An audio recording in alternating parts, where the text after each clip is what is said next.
श्री गणेशाय नमः। श्री आशुतोषाय नमः। आमल की एकादशी। होलिका दहन के 4 दिन पूर्व फागुन के शुक्ल पक्ष की इस एकादशी का नाम आमल की एकादशी है। इन दिनों आंवले के वृक्ष में भगवान का निवास रहता है, इसलिए आंवले के वृक्ष के नीचे बैठकर भगवान की पूजा करने और आंवले खाने तथा दान करने का विशिष्ट महत्व है। ब्रह्मा जी, वशिष्ठ जी और महाराज मानधाता के मध्य संवाद रूप में इस एकादशी की कथा। त्रेता युग में एक दिन मानधाता ने ब्रह्म ऋषि वशिष्ठ जी से अनुरोध किया कि हे मुनिवर, यदि आप मुझसे प्रसन्न हैं तो कृपा पूर्वक मुझे कोई ऐसा व्रत बतलाइए जिसको करने से मेरा सब प्रकार से कल्याण हो। महर्षि वशिष्ठ जी ने उत्तर दिया कि हे राजन, यूं तो सभी व्रत उत्तम है, परंतु इनमें सर्वोत्तम है आमल की एकादशी व्रत। फागुन मास के शुक्ल पक्ष की इस आमल की एकादशी का व्रत करने से सभी पाप नष्ट हो जाते हैं। इस व्रत को करने से 1000 गायों के दान करने के बराबर पुण्य प्राप्त होता है। इस बारे में एक कथा मैं आपको सुनाता हूँ, ध्यान पूर्वक सुनिए। वैदिक नामक एक नगर में ब्राह्मण, क्षत्रिय, वैश्य और शूद्र चारों वर्णों के परिवार आनंद पूर्वक रहा करते थे। वहां पर सदैव वेद ध्वनि गूंजा करती थी।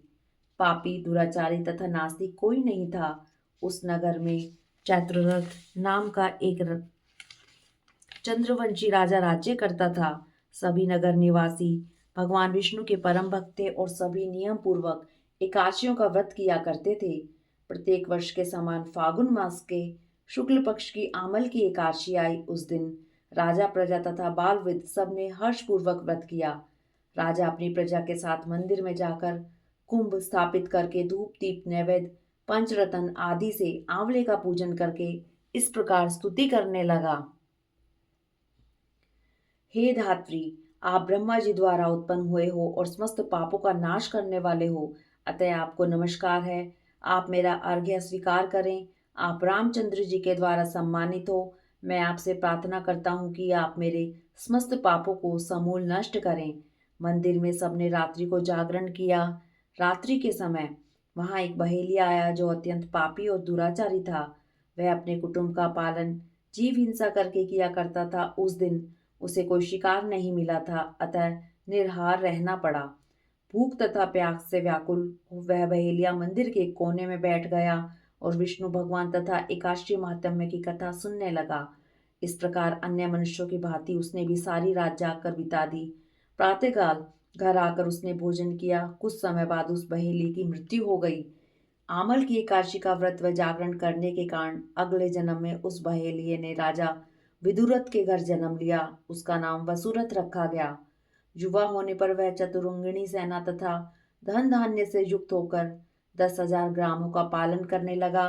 वह सूर्य में वह तेज में सूर्य के समान, कांति में चंद्रमा के समान, वीरता में भगवान विष्णु के समान और क्षमा में पृथ्वी के समान था। वह अत्यंत धार्मिक, सत्यवादी, कर्मवीर एवं विष्णु भक्त राजा बना। प्रजा का समान भाव से पालन, यज्ञ करना तथा दान देना उसका नित्य का कर्म था। एक दिन राजा वसुरथ शिकार खेलने के लिए वन गया। देवयोग से वह मार्ग भूल गया और रात्रि हो जाने पर उसी वन में एक वृक्ष के नीचे सो गया। थोड़ी देर बाद पहाड़ी मलेच्छ वहां आए और राजा को अकेला देखकर मारो मारो की आवाजें लगाते हुए वसुरथ की ओर दौड़े। वे मलेच्छ कहने लगे कि इसी दुष्ट राजा ने हमारे माता पिता, पुत्र पौत्र आदि अनेक संबंधियों को मारा है तथा देश से निकाल दिया है, अतएव इसको अवश्य मारना चाहिए। ऐसा कहकर वे मलेच्छ अस्त्रों का प्रहार करने लगे। अनेक शस्त्र राजा के शरीर पर गिरते ही नष्ट हो जाते और उनका वार पुष्पों के समान प्रतीत होता। अब उन मलेच्छों के अस्त्र शस्त्र उल्टा उन्हीं पर प्रहार करने लगे, जिससे वे घायल होने लगे। इसी समय राजा को भी मूर्छा आ गई। उस समय राजा के शरीर से एक दिव्य स्त्री उत्पन्न हुई। वह स्त्री अत्यंत सुंदर वस्त्रों तथा आभूषणों से अलंकृत थी, मगर उसकी भ्रुकुटी टेढ़ी थी और आंखों से लाल लाल अग्नि निकल रही थी। वह स्त्री मलेच्छों को मारने दौड़ी और थोड़ी ही देर में उसने सब मलेच्छों को काल के गाल में पहुंचा दिया। तब राजा सोकर उठा तो इन मलेच्छों को मरा हुआ देखकर सोचने लगा कि इन शत्रुओं को किसने मारा है। वह ऐसा विचार कर ही रहा था कि तभी आकाशवाणी हुई, हे राजा, इस संसार में विष्णु भगवान के अतिरिक्त कौन तेरी सहायता कर सकता है। इस आकाशवाणी को सुनकर राजा अपने नगर को चला आया और सुखपूर्वक राज्य करने लगा। महर्षि वशिष्ठ जी आगे बोले, हे राजन, यह आमल की एकादशी के व्रत का प्रभाव था।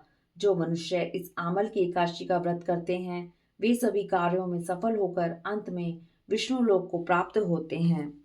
हरि ओम तत्सत।